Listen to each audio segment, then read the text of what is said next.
Lahat talaga titiisin mo rito eh. Talagang ganun buhay namin, mahirap eh.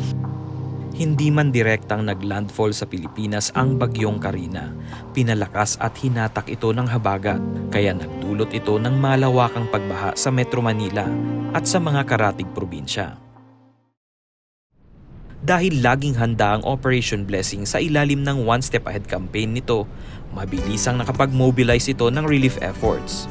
Katatapos pa lang ng ulan ay agad nang nagpunta ang Operation Blessing sa Lemery, Batangas, na sumailalim sa state of emergency. At kahit ginabi na ang team, ay sinikap na madala ang mga banig, kumot at jerrycans, pati na rin ang portable water filter. Naabot ng Operation Blessing ang 2 malalaking evacuation centers. Sa sumunod na araw, nagpunta naman ang Operation Blessing sa Barangay Lolomboy, Bocaue, Bulacan para magbigay ng mga food bags at jerrycans. Sinuong ng team ang hindi pa humuhupang baha para makapag-abot ng tulong sa mga nasalanta ng bagyo, tulad ng 70 anyos na si Nanay Neneng. Medyo dumidilim at medyo lumalakas yung hangin. Sana naman ay hindi umulan. At medyo alanganin po tayo dito sa coverage natin. Pero syempre ang mahalaga po dito, may parating po natin yung kwento ni Nanay. At talagang iisipin mo lang paano sila nakaka-survive, paano sila nakakatiis po sa ganitong sitwasyon. I mean sa mga kababayan po natin, syempre na nasa hindi naman po masyadong nakakaranas sa mga ganitong sitwasyon. So mapapaisip po tayo no, na mahirap po itong ganito. Aniya, nasanay na lang sila sa taon-taong baha tuwing umuulan. Kwento pa niya ay halos hindi na bumababa ang tubig sa kanila kahit pa tumila ang ulan.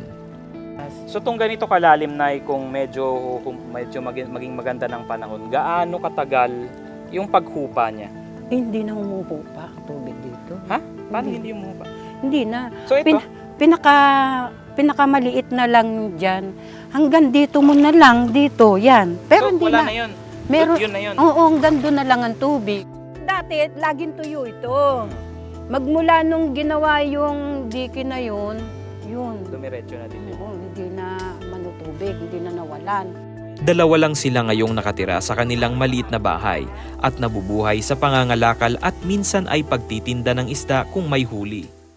Dahil sa inyong tulong at suporta, isa si Nanay Neneng sa nakatanggap ng mga food bags na naglalaman ng mga canned goods at iba pang food supplies na pwedeng tumagal ng 2 linggo. Maraming salamat sa binigay niyong tulong sa akin. Tulong, Malaking tulong talaga. Sa tulong rin ng ating local church partner na ibahagi natin ang pagmamahal ni Jesus sa mga beneficiaries na tanging kay Jesus nagmumula ang pag-asa at himala. Maliban sa Lemery, Batangas at Bocaue, Bulacan, naabot din ng Operation Blessing ang mga nabaha sa Rodriguez, Rizal, Cupang, Antipolo, pati na rin ang mga nabaha sa ilang komunidad sa Maguindanao del Norte at Maguindanao del Sur. Naging posible ang lahat ng ito dahil sa iba't ibang grupo at individual na naging bahagi ng ating One Step Ahead campaign. Lalo na at typhoon season na naman sa ating bansa. Patuloy po nating suportahan ang mga gawain ng Operation Blessing at CBN Asia para mas marami tayong maabot saan mang panig ng bansa at ng mundo.